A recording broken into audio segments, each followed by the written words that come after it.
and we'll get going.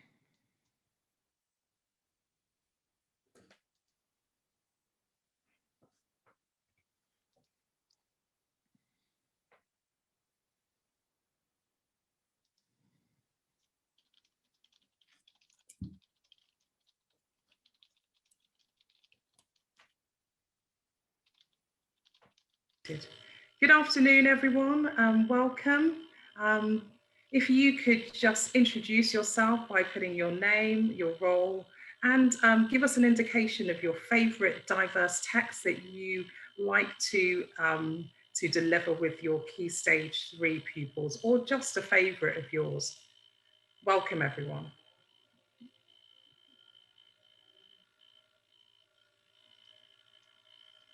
I think so if you could just put your comments in the chat, that would be great. I'm Joanne Benjamin Lewis from Teach First. I'm a curriculum and training lead, and I'm here with my colleague Laura Fraser, who's from the Networks team. And we're really excited today because we have Dr. Sean Donnelly, who is from Erdington Academy, who's going to be talking to us about a scheme of work that he's developed with the Crucible and Children of the Blood and Bone. So it's going to be really, really fascinating discussion. I can see some comments coming in from all over the place, actually. Fantastic. We've got all of the UK seems to be represented here. Fantastic. It's great stuff. So Laura is going to be keeping an eye on the chat for us, and we'll be looking at your questions. So any questions that you have, feel free to put those in the Q&A section. Periodically, we'll pop into that. Laura can read out some of your questions. We'll also be looking at your comments in the chat as well. And I'm going to hand over now to our keynote presenter today, who is Dr. Sean. Is it okay to call you Sean? Yeah, of course. Okay. Sean Donnelly. Sean, if you could just tell us a little bit about yourself before we get started, please. Yeah, sure. So I'm an NQT, so I'm in my second year now at Erdington. Prior to that, I did my PhD in English literature at the University of Birmingham, and I was researching contemporary young adult fiction. And specifically, I was looking at the representation of young people and especially girls in those texts, because at the time there were so many texts that were sort of centering girls as agents of political change. So I looked at them through the lens of feminism, but also critical race theory, because one of the things that I noticed the more that I researched was that very often those texts center white adolescents as the kind of harbingers of change, and thinking about why that was and how that might be challenged. That was a big part of my PhD. And then I got into teaching. So what I'm going to be talking about today is just amendments that I made to existing schemes of work in the school. Because I am new, I don't have a lot of power in terms of what I am able to teach. There's a lot of content to deliver, but what I did try and do was just tweak existing schemes of work so that there was a more diverse range of authors being presented, and also more diverse perspectives on sort of canonical texts. That's what I'm going to be focusing on today. I think I'd like to read your PhD, actually, because that sounds exactly right up my street in terms of looking at female characters as well. But often we find that many of the texts don't center around female characters or have them in quite subservient roles. So I think I'd be really, really keen as a mother of two daughters to see how young women are presented in those texts. So thank you so much for that. Okay, so I could see from the chat that we do have Mandip, who is one of the main reasons why I've come to meet you, Sean. He's your development lead. And so it's really great to see that Mandip is also on looking at the webinar. So I think we're just going to start then with you just exploring how you came to put these quite unlikely texts together as a unit of work, and what kind of was your, kind of your initial thoughts about how you'd like to explore them with your students? Yeah, absolutely. I just wanted to share my screen. I think I just need to stop your sharing, Laura. Is that right? Yep, go for it. And let just have a look. Sorry, there it is, share screen. Okay, so if I just my PowerPoint, hopefully you can see my PowerPoint. Can you see that? Excellent. Okay, so I just wanted to firstly, before I talk about the changes that I made, just explain a little bit of the context in which I work. So as Joanne said, I work at Erdington Academy, which is a really diverse school. You can see some of the demographics of the school there. So it's actually pretty evenly split, the population of the school, between Black, white, and Asian children. So it is really, really diverse. There are children from a really wide range of backgrounds. Lots of languages spoken at the school. Lots of religious backgrounds are represented at the school. And I think it's one of the really key assets of the school that it is so diverse. However, one of the issues I think that we currently have that has been acknowledged by some of the senior leadership team, and particularly in English, are the texts that we're presenting to children. So I just wanted to talk you through the text that children will read in full throughout their school career at Erdington. So in year 7, they will look at Shakespeare, they read Midsummer Night's Dream. They then in year 8 read The Crucible by Arthur Miller. In year 9, they will then read Robert Louis Stevenson, Dr. Jekyll and Mr. Hyde. In year 10, they read more Shakespeare, Macbeth, and then Charles Dickens, and they read Christmas Carol. And then in year 11, they will read George Orwell's Animal Farm. So these are the texts that they will read from beginning to end, that all the schemes of work are based around. There are other texts. They will also read poetry and extracts of other things, but these are the authors whose work is presented to them as significant because they read it in full. So I thought about this and I looked and I thought, well, this doesn't look particularly diverse. Perhaps there are other ways that we are presenting a more wider range of voices to children. We do have library lessons at Key Stage 3 where they'll read a book in the library with a member of staff. And at the moment at Key Stage 3, they'll read Patrick Ness, which is a great book, A Monster Calls. They will also read, so I'm going to forget names, Robert Swindle's Stone Cold. And then in year 8, they'll read Mark Haddon's A Curious Incident of the Dog in the Nighttime. We do also set them texts to read at home in full as well. And those texts are, again, Robert Louis Stevenson's Treasure Island, and then they also read Arthur Conan Doyle. So when you look at that as a picture, considering the school is so diverse, this is really, I think, quite damning that it's just a wall of white British male authors. That's all they ever actually read in English from beginning to end. And if you think about the protagonists in those books, well, they are also all entirely white, male, and British. That's the only protagonist that the perspective they will read. So what you actually see here is a really wide range of characters. You have Scrooge, who's reading Misanthropic. You have the boy in A Monster Calls, who's suffering from depression. You have the animals in Animal Farm. You've got Macbeth and his ambitions. So you have all these really, really different characters, and yet they are all also entirely white and male. And I think that is a really big problem when you're presenting that as the only sort of perspective of significance to such a diverse range of children. So the only named non-white character they actually meet in the entirety of their sort of school careers is Tituba, who is the African slave in the Crucible. So this is the only character of any significance they will meet in any of the texts they read in full. And although she is portrayed relatively sympathetically, she is a minor character, and she is also portrayed in quite a stereotypical way. She's very superstitious, she's very credulous, she's very passive, and by the end of the play, she's quite mentally unstable. And I think this is a bit of a problem. So what I looked at first was what I could do to try and tweak the way that we were teaching these texts so that we were providing a more diverse range of characters and also challenging some of the assumptions and biases in the way that we were presenting these texts or in the texts themselves. Oh, it won't let me move my PowerPoint, sorry. I just wanted to show this graphic because I do think it's a really powerful way of illustrating the problem that we have. So this was a study that was conducted in 2018, but it was recently conducted again in 2020 with very similar results. And what it found was that in children's literature that has been published in 2018, around 50% of those books aimed at children and young adults were white characters, 27% of them were animals, and then as you can see as you go down the list that everybody else gets smaller and smaller representation. And I really like this image of this as a mirror. So white children have this really big mirror. In fact, they have several mirrors showing several different representations, and this becomes smaller and smaller for ethnic minorities. So the first thing I wanted to look at was year 7 and the first module that children learn, because I think that did provide a bit of an opportunity for me as a teacher. And one of the things I wanted to communicate, I think, in this presentation was that often as new teachers, it's really overwhelming. We have all this material to learn. We're not quite sure what we're doing.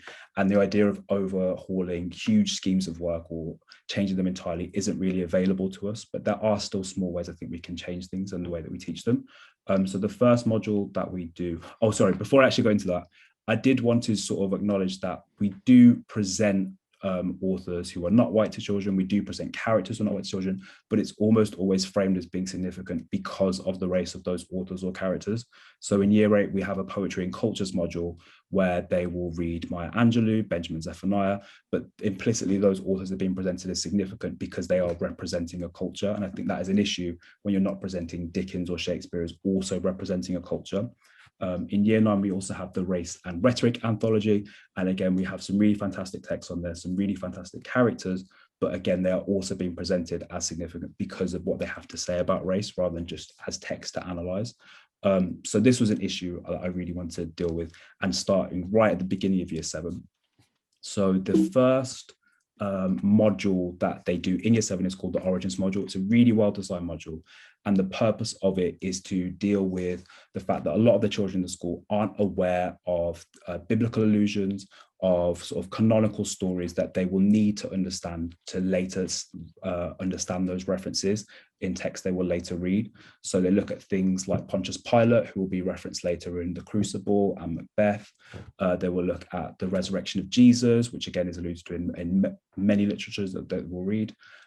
We look at Adam and Eve and the story of the Garden of Eden, because that is also alluded to in a lot of literature.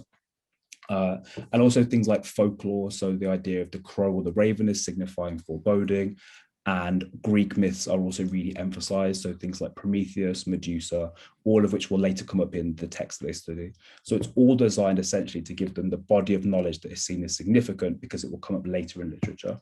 And so I thought this offered an opportunity for me to diversify the knowledge that were being given, because it's all based on extracts and small pieces of text they can analyze. And so I thought first about the text we were showing them. So in this module, the way it works is we talk about a piece of, let's say, a story from the Bible or a Greek myth, and then we look at how that's alluded to. So the whole purpose is to get children to understand what allusions are and how they might identify them. So we look, for example, at the 7 deadly sins in Roald Dahl. We look at the Greek myth of Prometheus in Mary Shelley's Frankenstein. We look at Bible stories in a variety of literature. So we look at Narnia, we look at Shakespeare, and then also British folklore and Greek myth in Harry Potter. And again, we can see there is just no diversity at all in the authors being presented. They are all, again, white and British authors. So I thought this did afford a bit of an opportunity for me to change what we were doing, given that the skill we were expecting pupils to demonstrate was that they could understand and read a piece of folklore or myth and then identify how that was being alluded to. So I chose Tomi Adeyemi's Children of Blood and Bone. It's a really, really popular YA novel that came out 2 years ago. I think 3 years ago now, actually. And so I just developed a few lessons on this because I thought it really tied into the scheme of work, because the story is, it draws upon a lot of Yoruba legends and culture. And so in the story, there are references to the Orishas, who are spirit guides in Yoruba religious practices. And so what this meant was I had a few lessons in which I taught children about Yoruba, which is quite a complex term because it refers to language and culture and religion sometimes as well.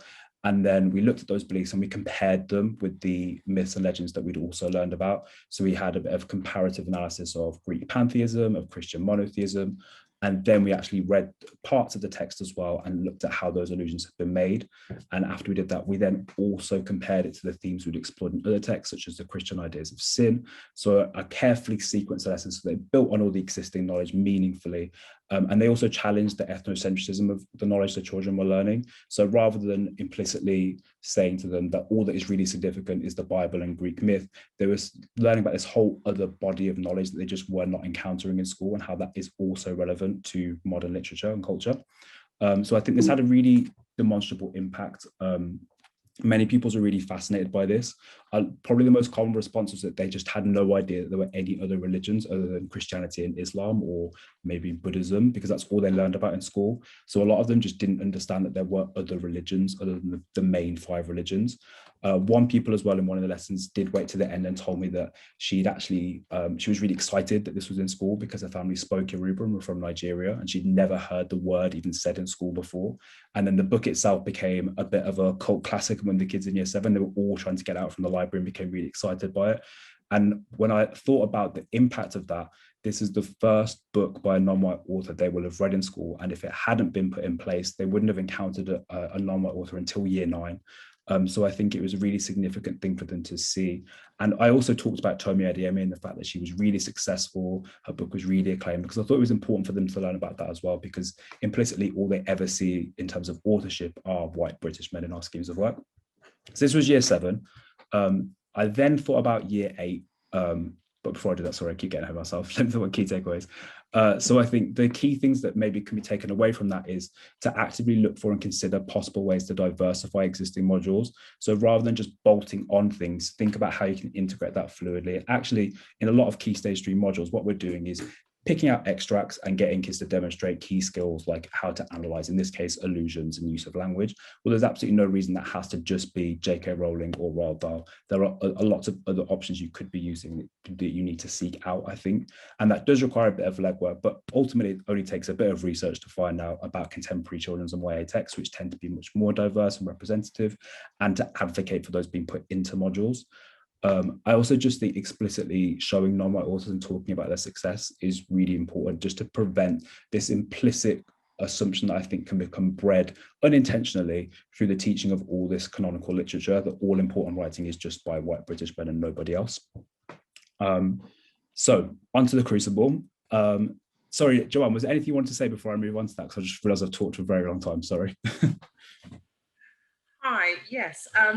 I was going to ask that often you find that teachers will be a little resistant to introducing a text like this because they feel that the language is unfamiliar, that the culture is unfamiliar, that it's quite difficult to pronounce some of the names, let's say. It's quite a thick text as well. It's, it's quite a big text. What would you say to some of those reservations around incorporating this text at Key Stage 3?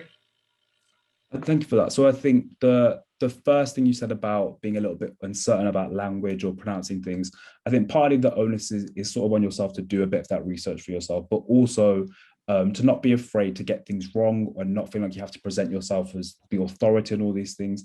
So when the girl came up to me at the end of the lesson and said that her family spoke Yoruba, she's going to know far more about that language and that culture than I'm ever going to know. And so it was really important, I think, not to present myself as knowing everything about this. But actually, one of the things I did in the first lesson, I introduced the knowledge they would need, was just have a questioning session where they asked me lots and lots of questions and actually went away and researched things. So some of them, for example, asked me, well, do people who follow this faith believe in reincarnation? And I had no idea. So I had to go and research and find it out. So I think it's just being open to being questioned and not feeling that you have to get everything right.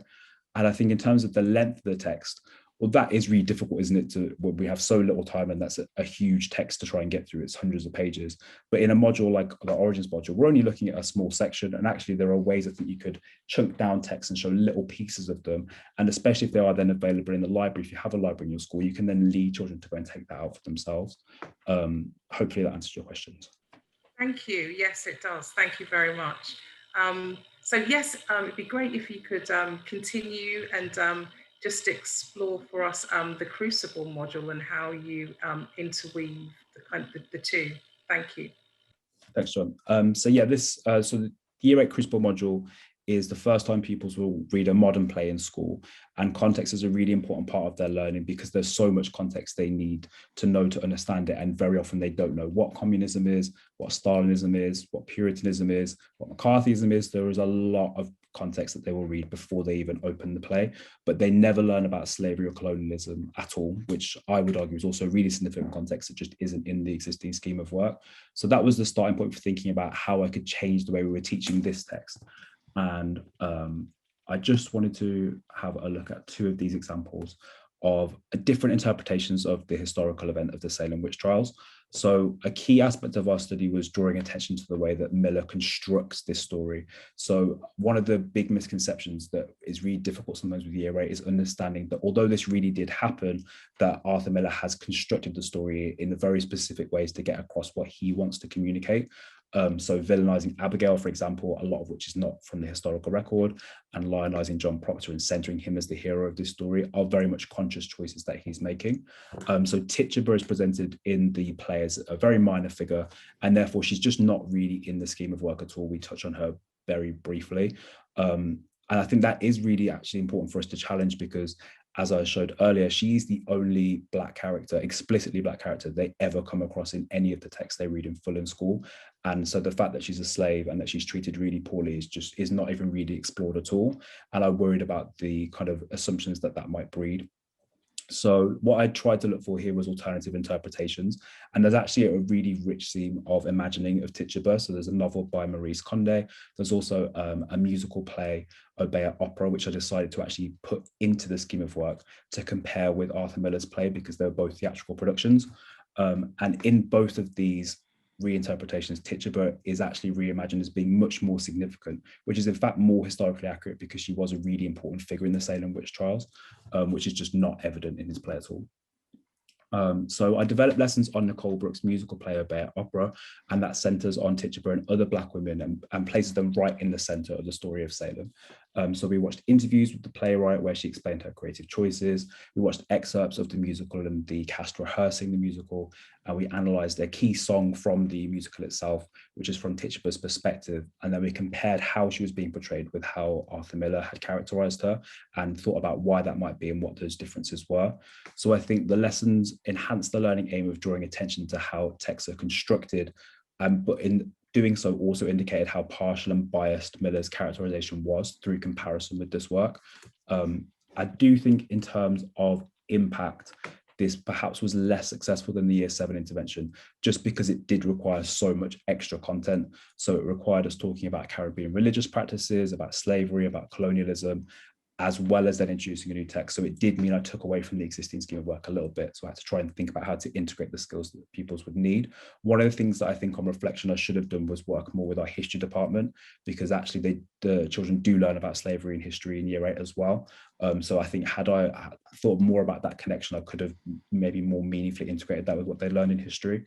But they're also unintentionally, because I did this after Year 7 intervention, I realized that had they learned about children of blood and bone in Year 7, the way that I designed their lessons, they would have actually been able to draw on that body of knowledge, because a lot of Yoruban practices transmigrated to the Caribbean, where they became what was called Obeah. And because we'd already talked about that in Year 7, hopefully in Year 8, they'll be able to draw on that body of knowledge and start to make those connections. So I think already just by introducing these few lessons, there's a whole seam of knowledge now that they're gaining that wasn't there before. And I think it was really important to complicate the stereotyped image of slavery that was presented in the play. I taught history last year in the school. I didn't teach Year 8, so I didn't realize about the slavery module. But I know from speaking to parents at parent scenes, for example, that probably the biggest concern that Black parents have about their children in school that I ever heard about as a history teacher was that they didn't want them to learn it, because they felt that what they were learning was a really biased version of history. So I think that complicating that history and humanizing Tituba was a really important thing to do. But also importantly, pupils were still developing key skills. They were still analyzing song lyrics and the way that the theatre production had been made, and that would be really useful for their subsequent study.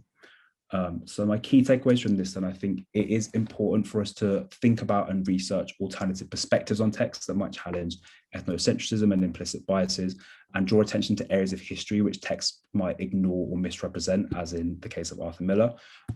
Also considering just alternative examples of how this has been shown is really important.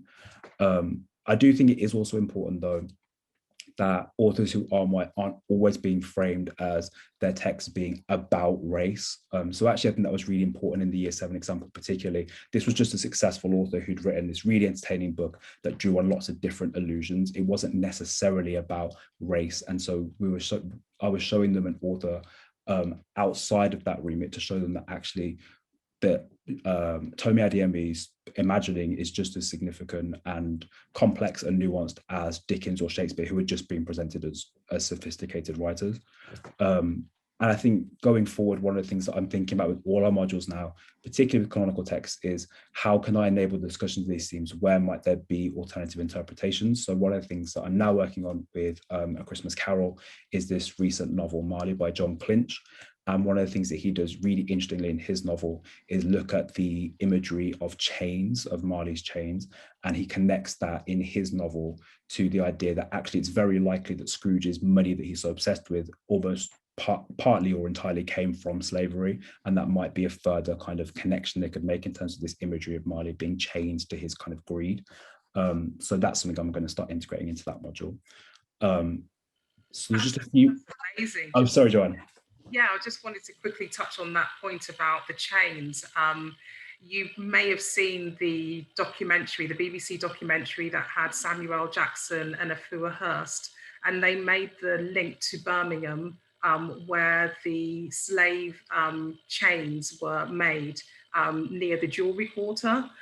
So if you go to Birmingham to the jewelry quarter, you can see where there's actually the chain making. And so there was a really interesting link made about where the chains were made, who made the chains, and then obviously looking at how the wealth of the UK was predominantly off the back of free labour from the quote unquote colonies.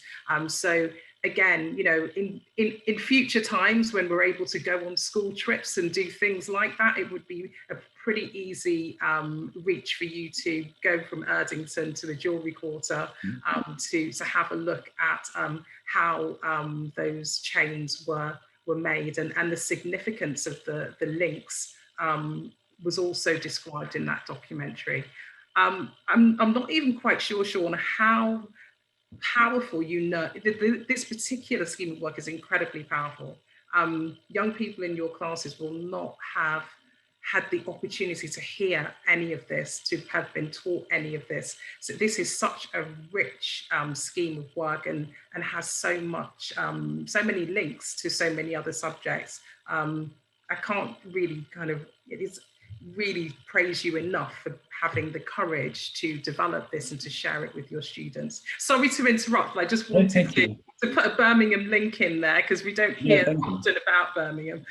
No, not at all. And I hadn't seen the documentary. Thank you for that, because that will be really useful. Thank you. So I'm wrapping up now. I feel like I have talked for ages, sorry. So I just kind of had three main takeaways, I think, in terms of, practical approaches that can be useful, especially for newer teachers. So I think the first thing is just seeking out alternative representations or interpretations of text. So another thing I'm looking at with Macbeth now is Orson Welles' production of, this is actually Othello, Voodoo Othello. So he was it Macbeth? I'm actually doubting myself now, sorry. I think it is Macbeth, sorry. So Voodoo Macbeth, he changed the setting from Scotland to a fictional Caribbean island. And so one of the things that I'm looking at now is how we might just introduce some of that interpretation into our scheme of work. And what's quite exciting about that as well is, given that if we keep the stuff in year 7, year 8, where we've looked at Yoruba culture and then how that's moved into the Caribbean and how that became sort of syncretic religious practices, and then you've set up all that kind of body knowledge, and then in year 10 we can explore alternative interpretation of Macbeth that is also then in the Caribbean. They're also able to draw on that knowledge. So one thing I think we can do is just research and find alternative interpretations of canonical texts that might sort of supplant the ethnocentrism that we're kind of breeding in our classrooms. The second thing I think that's really powerful is looking at critical race theory and looking at criticisms of text that foreground analysis of the racism that is implicit in them. So Dr. Jekyll and Mr. Hyde, for example, there are scholars who have criticized that text because of the kind of implicit racist characterization of Mr. Hyde. And then the third way of doing this is just not even being part of the analysis, but just the imagery that we show in PowerPoints and lessons. So this is from a recent production of Midsummer Night's Dream. This doesn't even really need to be a big deal. It's just putting images in the PowerPoints when we show characters, what faces are we actually showing? Because in fact, there will almost certainly, particularly with Shakespeare, be productions where not everybody in the production is white, for example, and that you could easily put into your PowerPoint so that you're not unintentionally communicating the idea that the only significant characters or authors are white people. So I think my final thoughts then were just don't assume that modules based around canonical literature are anathema to diverse representation. So it would be really easy to just think, well, we're just teaching Dickens and Shakespeare and there's nothing we can really do about that because it's the AQA GCSE. This is actually perhaps where critical race theory and discussions about representation are most important and most fruitful. I think adapting a critical approach to modules is really important. So even though I'm new to the department and I'm new to teaching, I don't think you should be afraid to look at what exists and think about how that can be improved, whilst also avoiding tokenism and just thinking that shoving in stuff without thinking carefully about why you're doing that, I think isn't probably the most useful thing to do. I do think it's really important to foster people's voice as much as possible. So one of the things that was done in my school for Black History Month was that the SLT approached Key Stage 4 groups and they asked them what they wanted in Black History Month lessons, and then they developed schemes of not schemes of work, sorry, but individual lessons based around things they wanted discussed before they developed those materials, which I think was really valuable, so that people they had a stake in what was being talked about and discussed. I think it's also really important to work with subject leads and heads of department. So I didn't just do this on my own back. I did speak to them and draw on their expertise, but I also didn't wait for them to change stuff because I think if I had done that, they're also very busy people and it probably wouldn't have happened. And I also just think it's important for white teachers specifically not to expect minority members of staff to do this work for you, because I know from conversations I've had, sometimes those members of staff feel that the school is kind of waiting for them to do this stuff. And actually that's just another burden of labor that they, especially in this year, are not going to have the time to do so. But also not centering yourself as an authority, I think is important. So being open to the fact that you might get this stuff wrong, you're probably going to field questions you're not able to answer, but just being open to that rather than feeling that you must know everything before you can start diversifying the materials you're using is really important. And I think that was the end of my presentation. Thank you. Wow.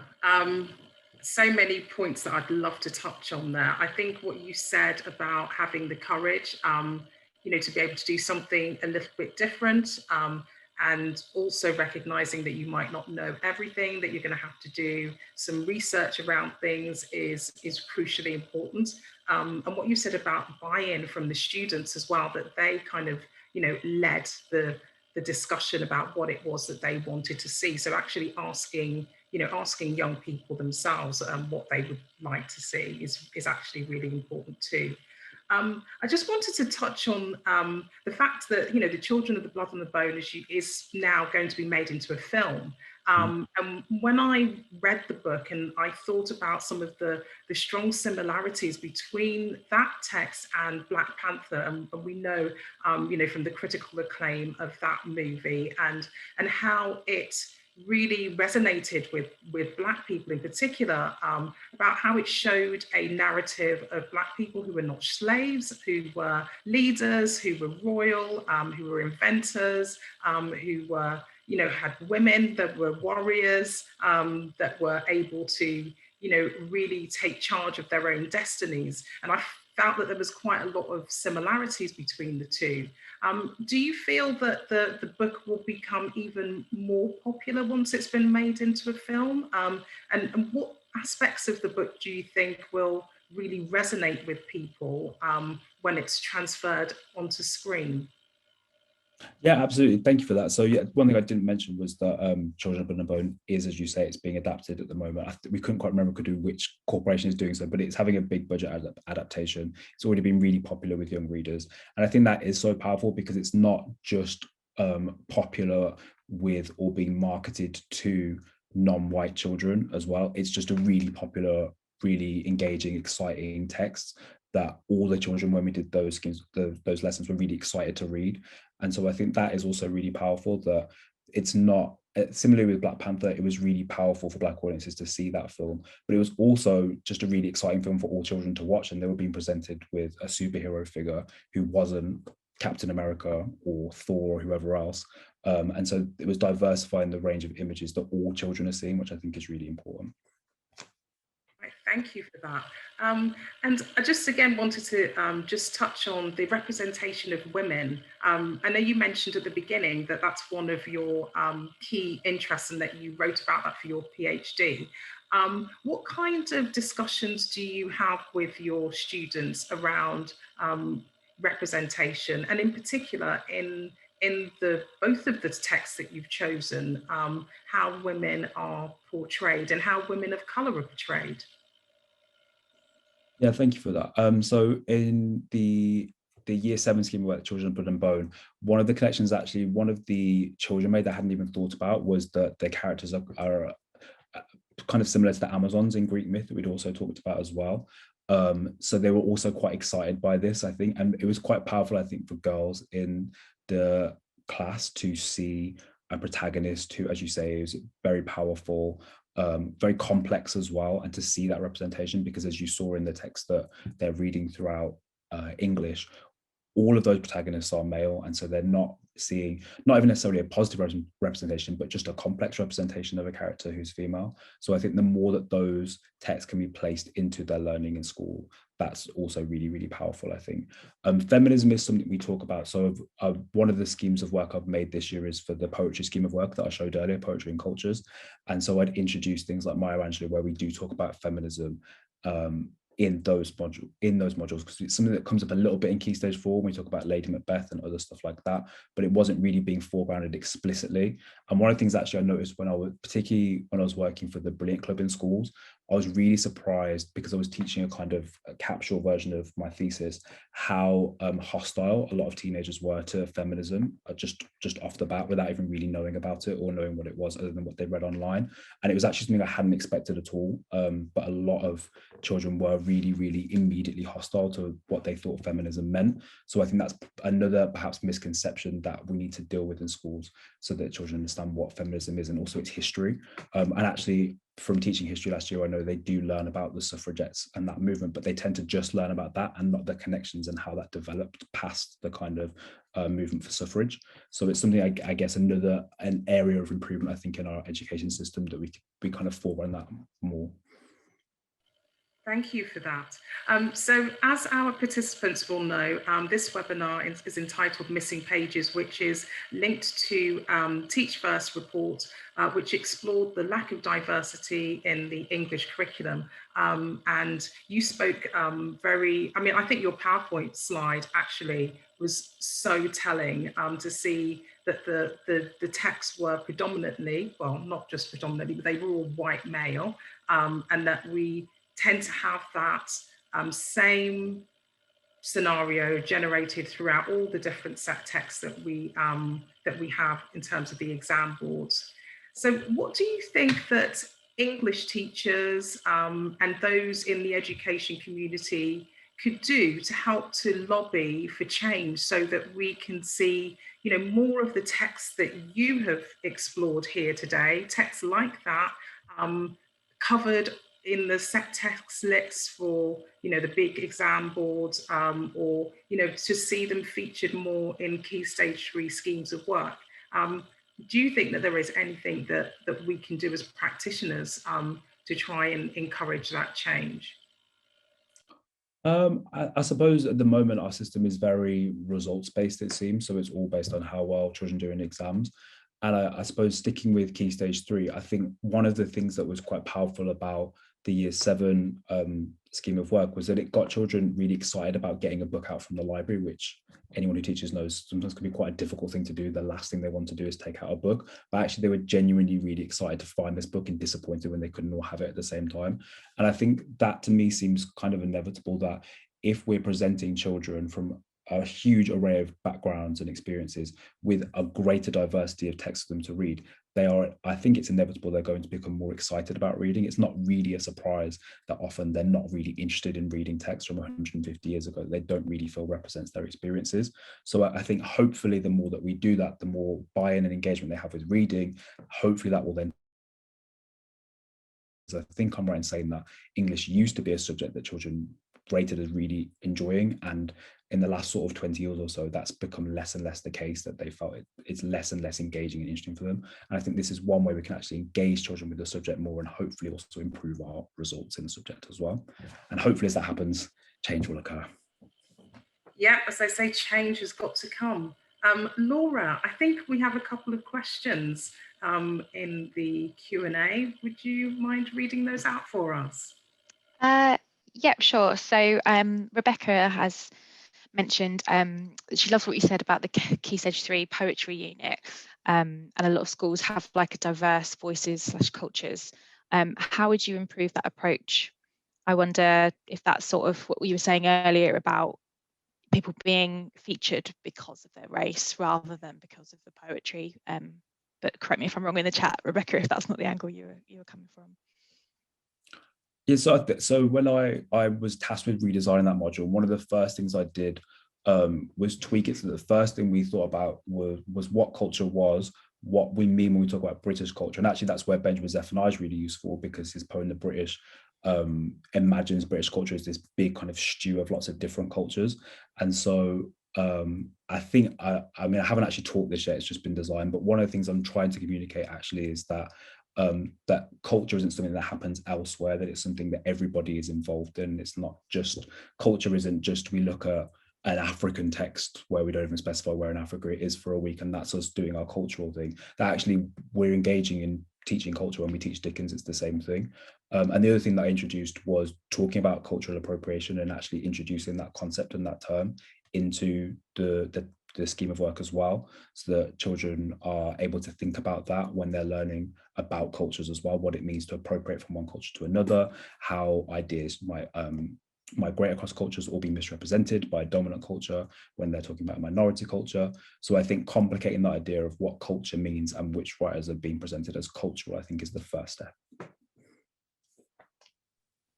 Brilliant, thank you. I've got one more question from Claudia. So starting with great presentation, thank you. I think we'll get a lot of those at the end as well. But could you possibly recommend some non-fiction texts that could be used for the AQA paper 2? Oh, non-fiction for AQA paper 2. I'd have to maybe have a think about that off the top of my head. I do think one of the most powerful books that I've read sort of that engaged with topics in the past year is Me and White Supremacy by Layla Saad. Actually, I think I have it here. This book here. I think this is actually really important for white teachers specifically to read and to think about. So it's journaling, and every chapter you journal your thoughts and what comes up in a different topic that she brings up. And I think one of the things I didn't really talk about in the presentation at all is that everybody has unconscious biases, and those can often frame how we think about non-white students, how we teach certain materials. So I think actually before we even think about the materials is to think about our own perspectives and how that might influence how we're teaching. So I'm not sure if, actually think about it, there is a teen version of this, a teen edition coming out this year. I'm sure that they're making a teen edition, so that might actually be a really useful text to present if you're looking for something at Key Stage 4. So I don't know if it's come out yet, but it is coming out soon. Right, thank you. Another Key Stage 4 text that's been recommended would be Natives by Akala. There's so much in there in terms of a text which looks at, you know, critical race theory, politics, education, identity, in a very kind of accessible way. I think that's a really great text. Yeah. And it's quite autobiographical, isn't it? So you kind of got the story of his life alongside kind of dipping into different parts. I've just read it recently. And I think, yeah, I personally, as a mixed race person, I was really able to connect to it. And then also I've been chatting about it with a mentor that we've been reading it together, and who's the white male, and he was sort of saying how he sort of like connected to different elements than I did, but then also flagged up things that just, you know, you wouldn't necessarily cross paths with without delving into some of those people's stories as well as the research. So yeah, I'll back up that one. Yeah. Oh, and another one, sorry, I've just remembered now that we did put into Key Stage 4 as David Olusoga's Black and British. There's also a children's edition of that as well, which is really good for Key Stage 3. That's also a useful one. As well as the TV series as well, which was phenomenal, delving into the history of UK and our links to other colonial countries at the time. I think, yeah, really, really powerful. So we're coming up to about 13 minutes past. So we've got just a couple of minutes left. I just want to thank you so much, Sean, for exploring this presentation. I think it's so powerful in so many ways. I mean, as a young person in school, I don't remember reading any texts that had Black characters in, apart from Of Mice and Men, and we won't go into that discussion. I didn't have a Black teacher until I was in year 11. And so to kind of, didn't see myself represented in any literature, didn't see anybody that looked like me talking about literature or language until towards the end of my school career. So the fact that you're incorporating this in year 7, and that young child who was able to speak to you and said, I've never heard anybody say Yoruba in school, or for somebody to mention obia, or obia, as we say in Jamaica, that they wouldn't, that just would never happen. So this is incredibly powerful and quite unusual, very brave, and I'd love to see it replicated across the country. And I'd like to nominate myself to come and watch your lesson, please, because I definitely would love to see, how this is presented to young people. Laura, quick final comments about the recording? Yes, absolutely. So after this, the record will be processed, and this is number 3 in our series of webinars. So we'll be making those available somewhere, and we'll make sure that we follow up with everybody who was able to attend and who registered when they're ready. And I've just put into the chat bar, we're also encouraging people to kind of keep sharing ideas and keep getting involved on Twitter. There's a missing pages hashtag, which will bring up some of the, I've been tweeting a bit tonight, and also you'll see some of the content from previous webinars and conversations there as well. So watch this space for the recordings, but in the meantime, keep chatting on Twitter. Dr. Sean, final words from you I feel will be appropriate. I don't know, just thank you very much for giving me the opportunity to speak to you. I've really enjoyed it. Thank you so much. And I hope it was useful. Incredibly useful. And as I say, it's given me a lot of food for thought about how we can make sometimes small changes can actually lead to incredibly impactful discussions. So thank you so much for sharing everything. And thank you to those who attended and participated with your comments. And we look forward to seeing you again when we present more seminars related to missing pages. Thank you, everyone, and have a good evening.